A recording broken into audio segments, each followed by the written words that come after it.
How to verify identity on Cash App.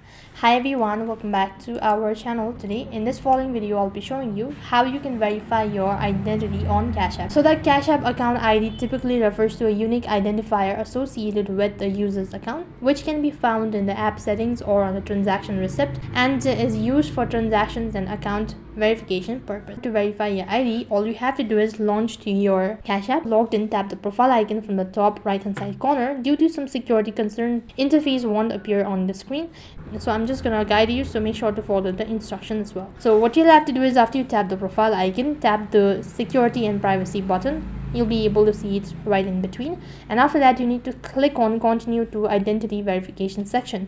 Once you've done that, you'll be able to find an option as not verified. If you're not verified your verify to continue with identification if you've not verified your identity. So then tap on it. As soon as you do that, on the other interface you'll be able to see an option as to verify your ID.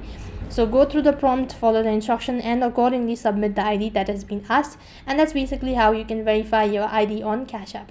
So in this way you can verify your ID on Cash App. That is all for this video. I hope the video was helpful. Make sure to like, share and subscribe to our channel. Thank you for watching. See you in the next video.